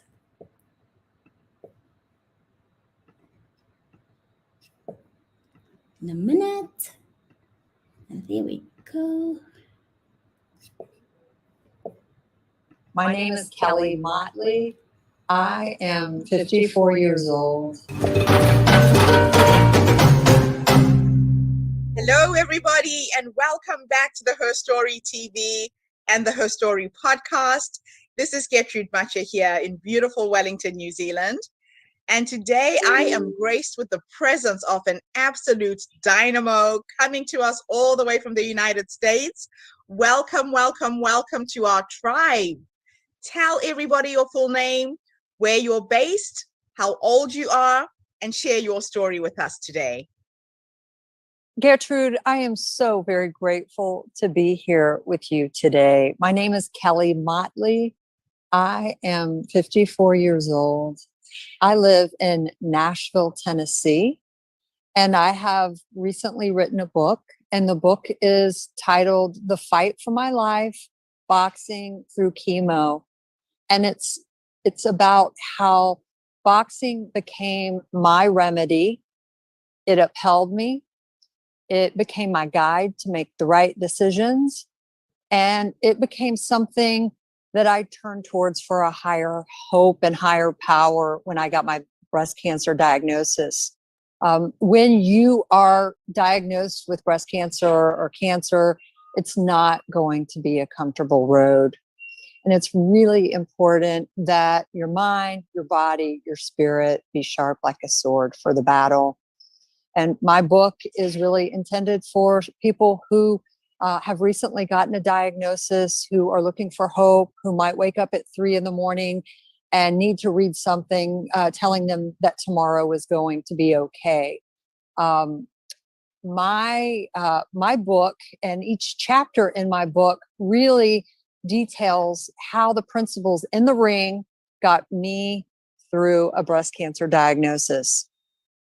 My story, Gertrude, is really uncommon for a woman, middle-aged Southern American woman, PR professional, been married 25 years. I have 2 sons. And it started in a really uncommon place. And it started in a neighborhood where if some people might have stepped foot in this neighborhood, they might have talked about it as if they had come out of a miraculous experience alive. It was a neighborhood in the 80s and 90s where drug dealers set up shop on tops of hills and people rerouted around this neighborhood. And so this is where my story starts. It starts in a white concrete building that was formerly a factory, and it was converted into a boxing gym. And this is where I started to learn how to box, how to test my will and courage. And what's really amazing about everything is that the universe was really quietly giving me a gift of teaching me boxing, not with me really not knowing that I had this diagnosis. And so, once I was diagnosed with cancer, all the principles in my boxing, my coaches became my corner. I really didn't communicate out to the world or anyone outside of my corner that I had breast cancer. And so I really applied a lot of the strategies and principles that I learned inside the ring to help me with the diagnosis and to help me climb out of cancer. Oh, wow. What a fascinating story, Kelly. What was it about your need to be physically active, at this particular moment in time? A lot of people will jump straight into fear. They're paralyzed. They can't move. For you, movement seems to have done something for you. Explain that to me. Yeah. So That's a great question. So I have always been an active person. When I was young, I was a dancer. But boxing, and I can talk to you a little bit about how I got into boxing. That might be helpful. Yes. I started boxing in the summer of 2017. And what led me to boxing, I felt stuck in my life. Not even stumbling forward. I felt stuck. And I was going through some major issues with one of my clients. And it felt like every day was a bout. And I felt like I was in a match that outweighed me every single day. And I was getting incredible results from my client. And my calls with them, I would go from feeling shame to anger to fear. My house at the time, I live in a 1924 home in Nashville in a historic neighborhood. And it just felt like everything was breaking down in my home and we couldn't get anything fixed. There were a lot of things where I just felt stuck. I prayed, I meditated in the morning, and nothing seemed to make things work. My courage was shrinking. I come from a line of very strong, independent women who all worked. I grew up with a strong work ethic, and my business, I just felt stuck.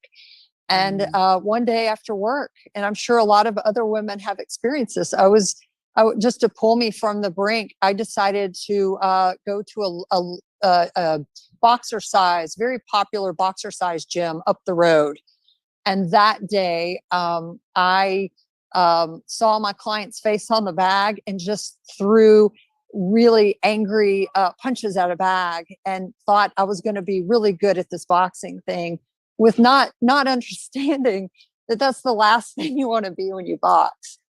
It's really about being calm and serene and opening, emptying your mind and being very relaxed in your breathing. And so this was my first experience with boxing. And then it led me down a path. And my son at the time my youngest son was 13, and we boxed together. And that led us to doing Jeet Kune Do, which is a Bruce Lee style fighting. And to get better with this Jeet Kune Do fighting with my son, which I held on to like my life depended on it. It was just a really wonderful thing for me to do with my son. I started boxing very seriously, and I started boxing with a trainer who was training himself to become the next world champion of Ghana, and his name is Senna Agbeko. And Senna and I trained together 3 mornings a week, and we had the Ghana flag above us on Mary Street, on a dead-end street in this neighborhood, which I've described to you. And he got me strong and really taught me the principles around boxing in a way that no one else had before. And he would say things to me, Kelly, imagine you have a tool belt strapped around your waist, and we've stocked it with all these tools that you're going to be able to use, and you're going to have options. And if it's empty, you won't have anything to reach for. And so when I got my cancer diagnosis, I was like, where is my tool belt?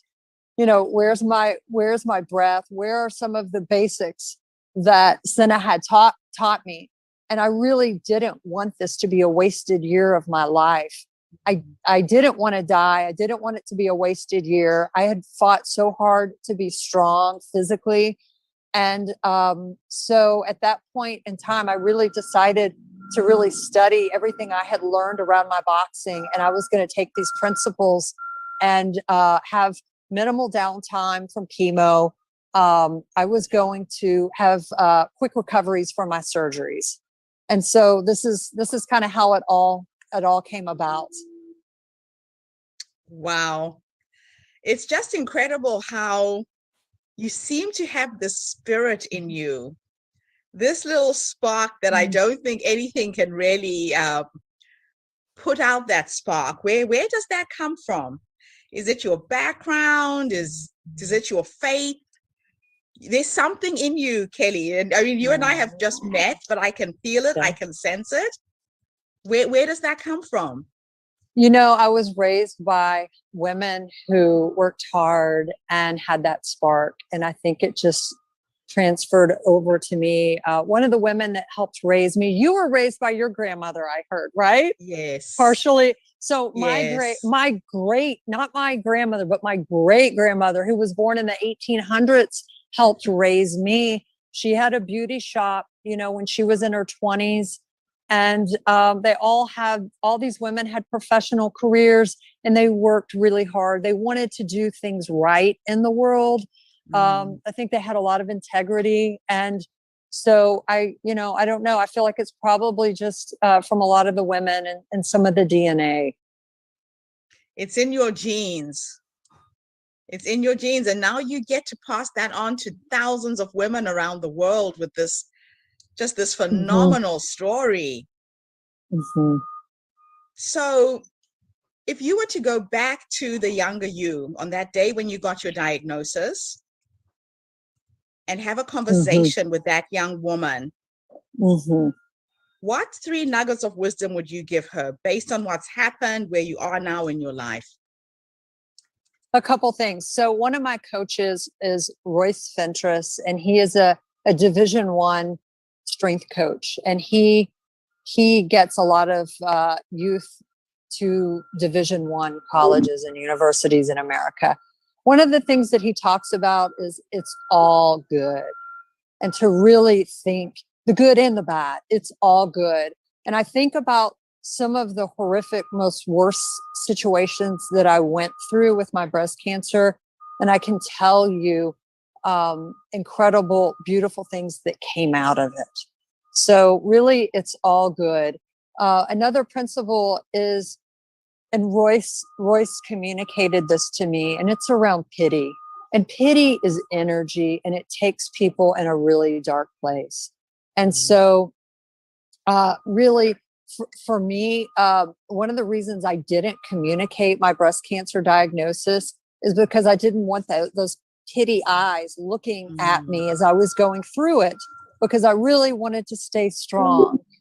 And so to really think about pity as a person who's dealing with something very hard in your life, and in how you communicate to other people, because it's really a transfer of energy. And to really think about, you know, and this is a great principle for life too, but who do you give your time to in your life?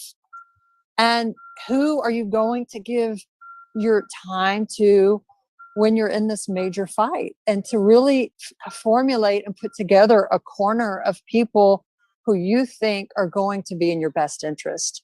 You know, you don't always want to tell everybody what street your parade is on, you know? And so really to be thoughtful about who you communicate it to, just knowing that this is going to be probably the biggest fight of your life, and to really think hard about who is in your corner.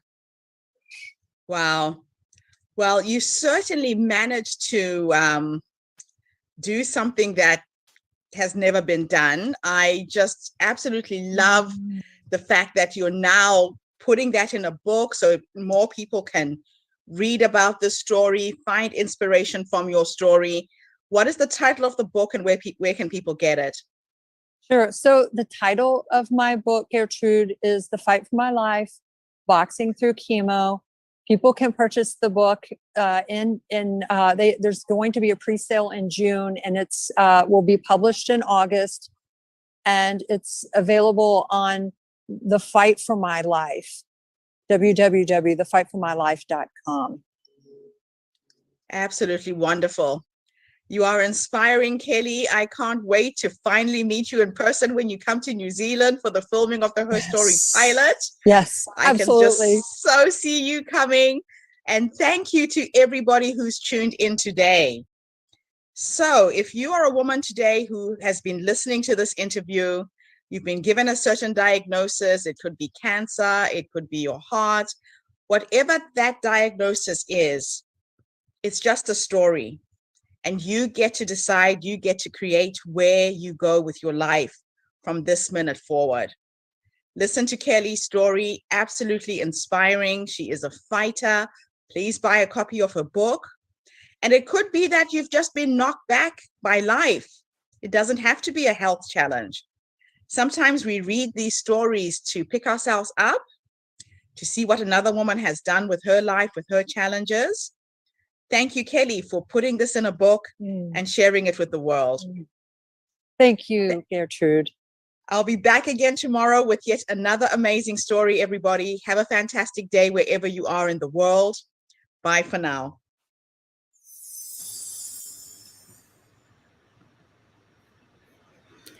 Thank you, Kelly. You have just taken me through a mind shift.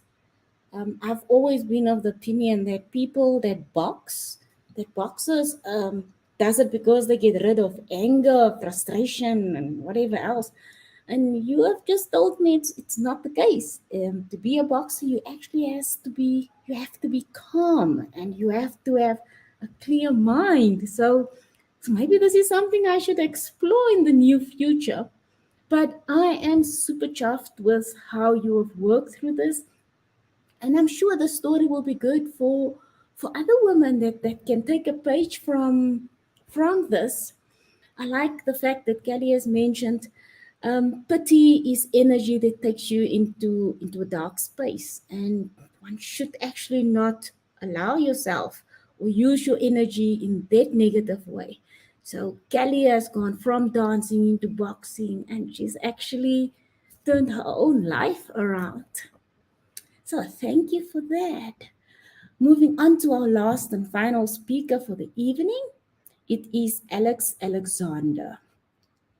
Alex Alexander is a self love coach for high achieving mothers who are seeking to grow their careers with less guilt and shame. It is a belief that establishing deep self love is the key to a life with more satisfying and less burnout.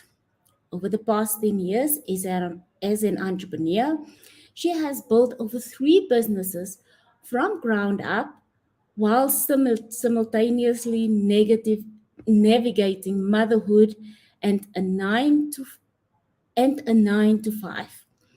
Her fitness apparel brand, KFT Brands, has been worn by many women around the globe.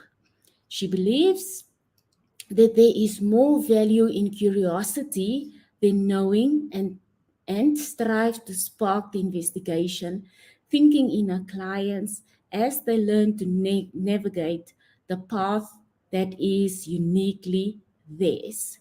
I am super excited, looking forward to this talk as I'm lining it up. I am Allison Alexander. I am 39 years old and I live in Aspen, Colorado.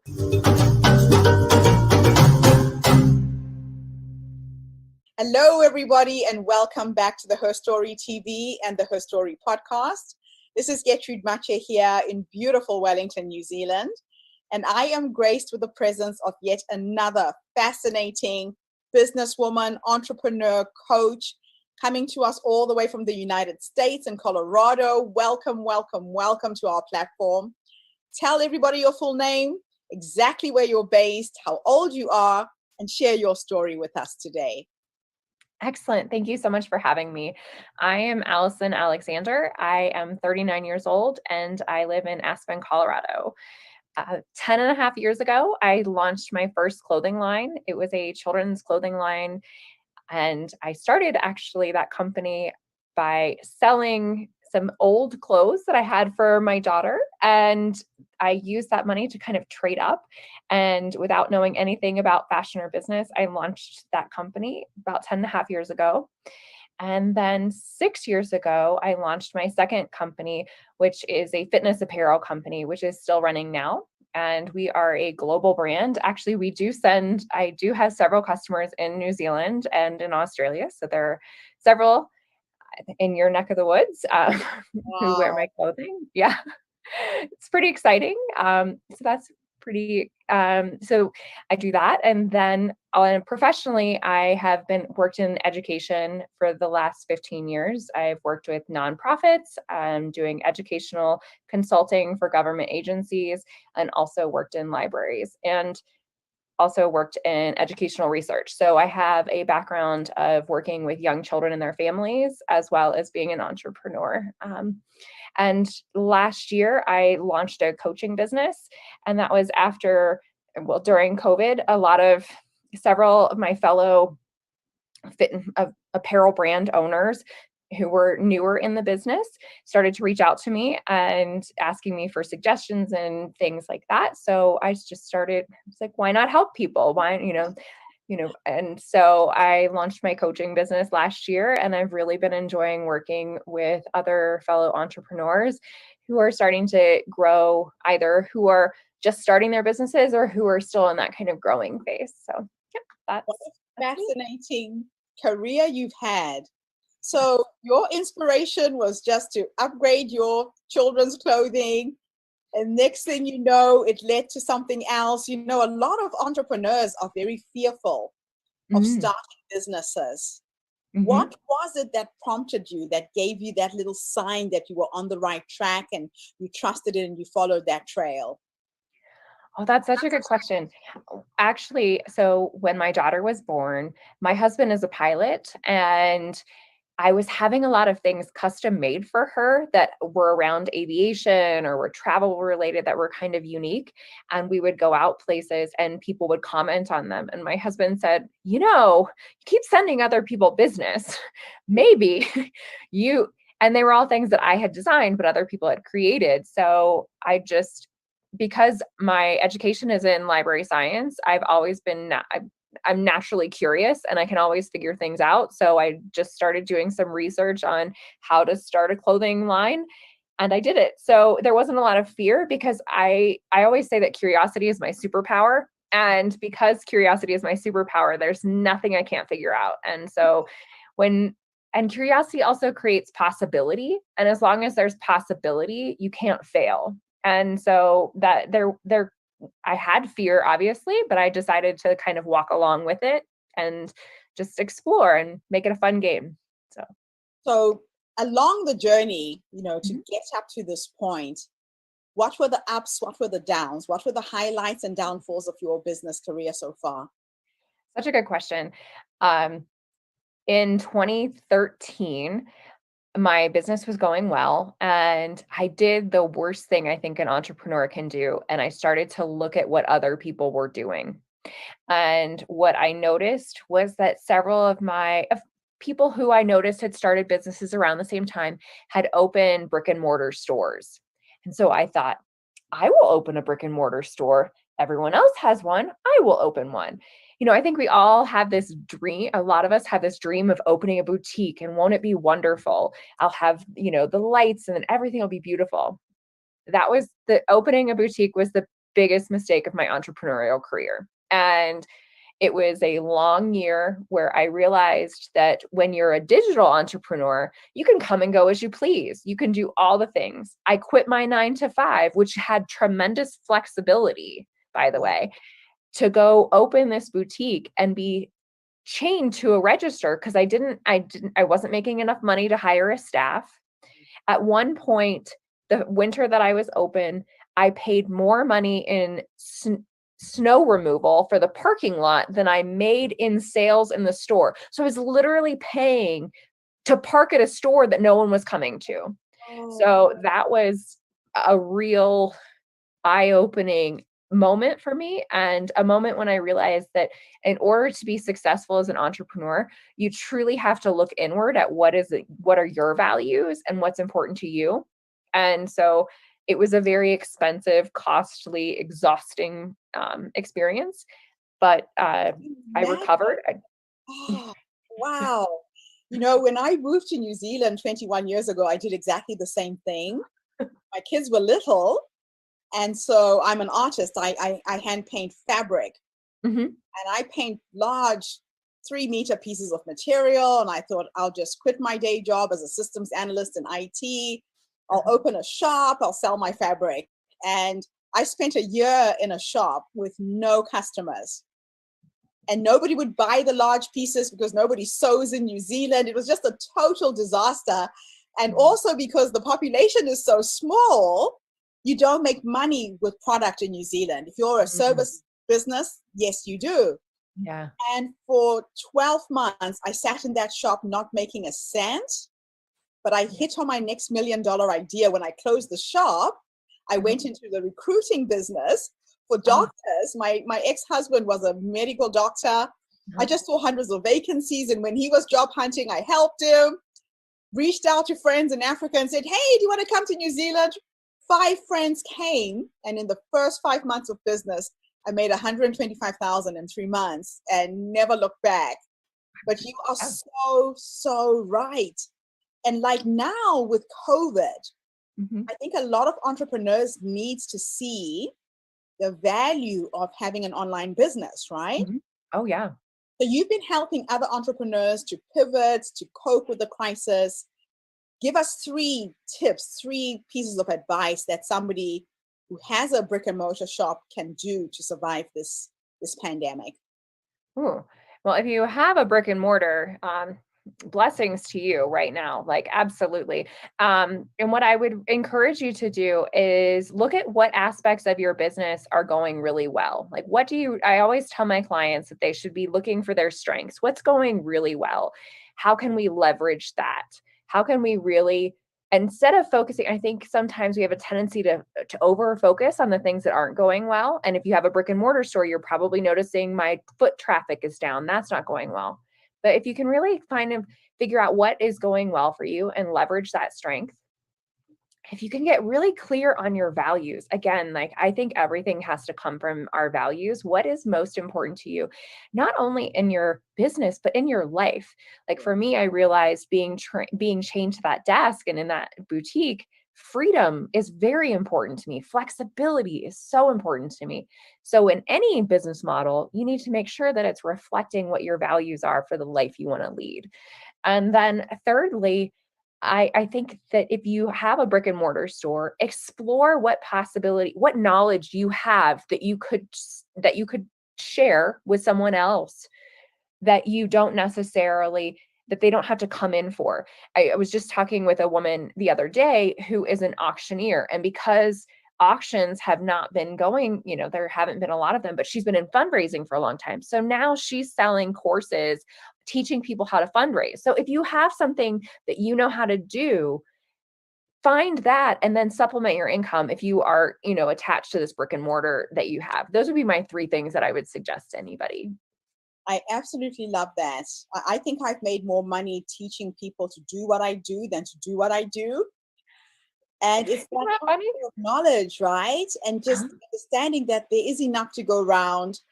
The other person will never do what you do exactly the same. Wonderful, wonderful advice. So if time was an illusion and your past, your present, your future existed in the same timeline, and you could go back to the younger you when you started this business, based on what life has taught you, what would you say to her as a piece of advice? 3 things. Ooh, 3 things. It's not as bad as it seems. Okay. I would say that, in the moments when it's slow, when it's hard, or when it feels impossible, it's not as bad as it seems. There's always an opportunity if you have an open mind. Yes. And then thirdly, network. Leverage every possible opportunity you have to both to cultivate community, to help other people along the way, because those things always come full circle. So I think as I've grown as an entrepreneur, my first business had a really strong community on it, and my current business has a very strong community. But I think that over the years, I've learned to leverage the community in different ways. And truly, I love giving back and helping. Some of the people that I first started in my coaching business was just me sharing free advice. If I have 5 or 10 minutes that I can give you if I can help someone in 5 or 10 minutes, I have 5 or 10 minutes, and that always comes back to you. So those are the 3 things that I think I would share with younger me that I've definitely leaned more into. I absolutely love that. And that sense of community, they say that it's easier for you to sell to people you know and that you've dealt with before than to find new clients. So again, it depends on how you're treating your clients. They can be repeat business, right? Absolutely. It's so much less expensive also to find like I have customers who actually have been shopping with me since my first business and have continued to shop with me in my new business and who have become my coaching clients. So that kind of longevity of relationship that comes from always showing up and being in service, because it always comes around, and that it feels good. These people are, they're part of my community, they're part of my network, and that feels good to help them. And then they want to share what I do with other people, and that there's so much value in that. I absolutely love that. Okay, so now I'm going to teleport you into the future. What is in the horizon for you, for your business? Where are you taking this? Again, in light with what's happening in the world with COVID and all of these changes. That's such a good question. You're wonderful at these questions. So in the future, my goals are I will write a book. That is on my list as a librarian, and I read about 65 to 80 books a year. So writing my own book is one of the things that I want to do. And I would like to be speaking more. I think that the last year during COVID, one of the things that I really did was reflect on my journey and what experiences I've had. And in sharing them with people, I find that it helps them find some excitement that they can do, that they can tap into to create whatever it is that they want for themselves. So I think that in the future, I am hoping to do some speaking so I can encourage people on a larger scale. And I see my coaching business expanding as well, just truly helping, supporting women grow along this path. So in the future, those are my big goals. That is absolutely wonderful. I'm going to include all of your contact links with this show. But thank you so much for showing up today and really reframing the way entrepreneurs should be thinking right now about business. It's going to be a challenging time. We all have to find ways to survive this pandemic. Mm-hmm. And if you are curious, like you said, things can be absolutely magical. Yes. So thank you so much for coming on the show. And thank you to everybody who's tuned in today. I told you we are having women from all over the world with a wealth of knowledge, a wealth of ideas, and we're all here to collaborate, support each other, and transfer our knowledge as well. So I really love the fact that you're going into coaching in a big way. There's a lot of people who are needing support at this difficult time. Thank you. It's my pleasure to be here. Thank you so much. Thank you. Thank you, everybody. I will be back again tomorrow with yet another fascinating lady from another part of the world. Have a good day wherever you are in the world, and bye for now. Thank you so much.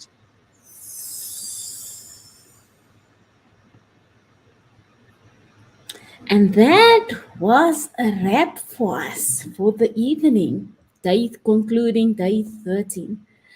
I would like to say to Alison, do go write that book. It would really be worth the while for us to learn from. I like the fact that she has also tied in with our very first speaker, was also speaking about values and how we should live our values. So I think it's enforcement for us to know that values are important, but we actually got to live those values. Alison also mentioned that we got to find our strengths and we got to leverage on those. So I really like that.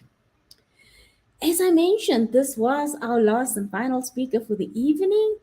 So I would like to thank all the speakers that has come and shared their stories with us. And thank you to all the listeners that's out there listening to it.